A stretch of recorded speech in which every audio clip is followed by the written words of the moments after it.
क्या रहा होगा।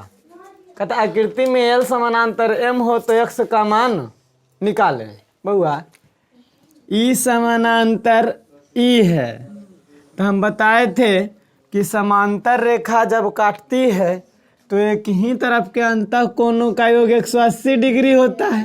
बताए थे ना, एक ही तरफ के अंतः कोणों का योग यानी ई वाला कोण, मान लो यहाँ पे कोण ई1 ई2 ई3 ई4 ई5, ई वाला 6 ई वाला 7 ई वाला, कोई दिक्कत नहीं ना।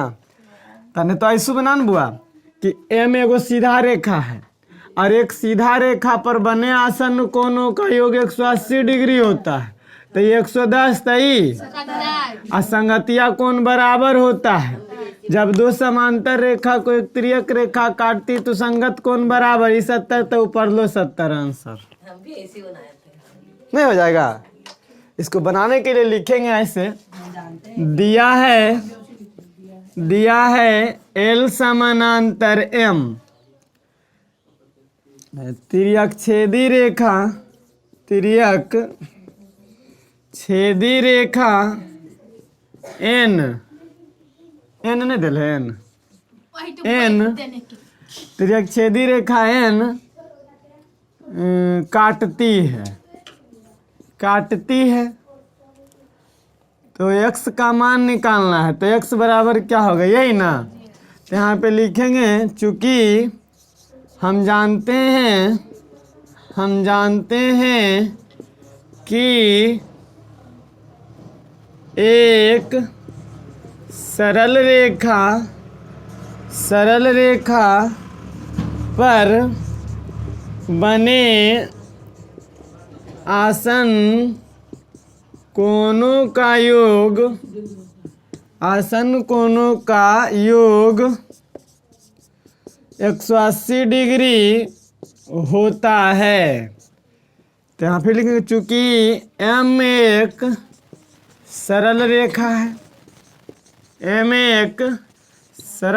है इसलिए इस पे दोनों कोण बनेगा 180 डिग्री। यानी एंगल 6 और जोड़ एंगल 5 दोनों आसन कोण है ना, तो दोनों के जोड़ के 180 डिग्री बनेगा। 6 का मान दिया हुआ 110 प्लस एंगल 5 बराबर 180 डिग्री। अब एंगल 5 हमको निकालना है, बराबर में 180 आने आकर के माइनस 110, एंगल 5 बराबर 70 डिग्री। अब बाबू एंगल 5 और एंगल x दोनों संगत का कोण है, एंगल 5 और एंगल x दोनों संगत का कोण है, संगत का क्या है, कोण है। और हम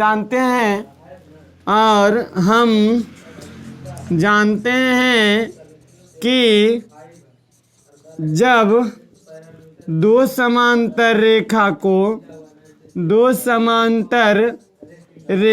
को एक तिर्यक रेखा काटती है, एक तिर्यक रेखा काटती है तो संगत कोण बराबर होते हैं।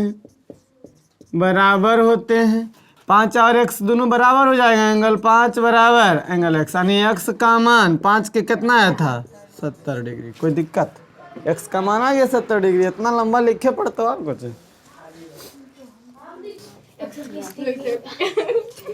कहता है आकृति में L और M दो रेखाएं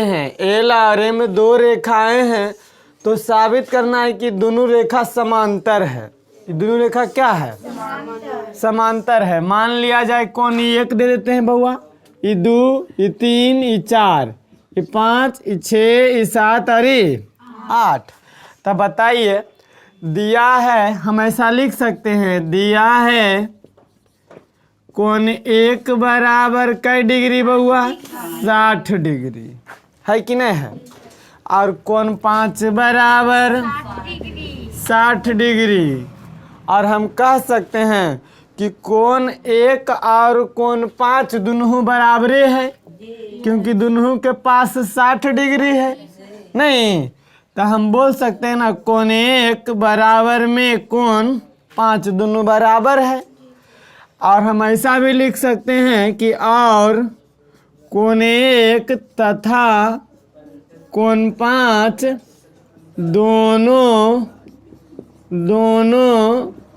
संगत कोण है, दोनों संगत कोण है। तो हम संगत कोण के अभिग्रहित के विलोम में पढ़े थे कि जब दो गो रेखा को एक तिर्यक रेखा काटती है और संगत कोण बराबर होता है तो रेखाएं समांतर होगी।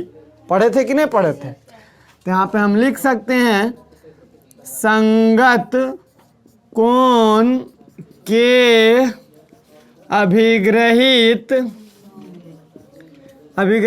के विलोम से, विलोम में मैंने पढ़े हैं। क्या पढ़े थे वो लिख देते हैं जो पढ़े थे। क्या पढ़े थे? यदि दो रेखाओं को जो पढ़े थे वो लिख देते हैं। ऐसे इतना ही लिखेंगे तो काम चल जाएगा संगत कोण के अभिग्रहित के विलोम से। लेकिन एक बार लिख देते हैं कि क्या पढ़े हैं। यदि दो रेखाओं को एक तिर्यक रेखा काटती है और संगत कोण बराबर हो तो वे रेखाएं क्या होती है? समांतर होती है। पढ़े थे ही। तो हम इससे कह सकते हैं कि दोनों संगतियाँ बराबर है तो रेखा L समानांतर M होगा। नहीं तो हम कह सकते हैं रेखा L समानांतर M होगा या होगी। प्रूव्ड हो गया, साबित हो गया। ये तो साबित करना था कि दोनों को साबित कीजिए कि दोनों रेखा समांतर रहते हैं। L रेखा समानांतर M रेखा नहीं आ गया। जब संगतीय कोण बराबर तो समांतर तो होबे करेगा। संगत कोण के अभिग्रहित के विलोम में पढ़े थे हम। अब पढ़े थे कि यदि दो रेखाओं को एक तिर्यक रेखा काटती है और संगत कोण बराबर हो तो रेखाएं समांतर होती है। संगतियाँ बराबर है देले फिगर में तो समांतर तो कंफर्म होगा कि नहीं होगा? नोट कर। अब जरा परिभाषा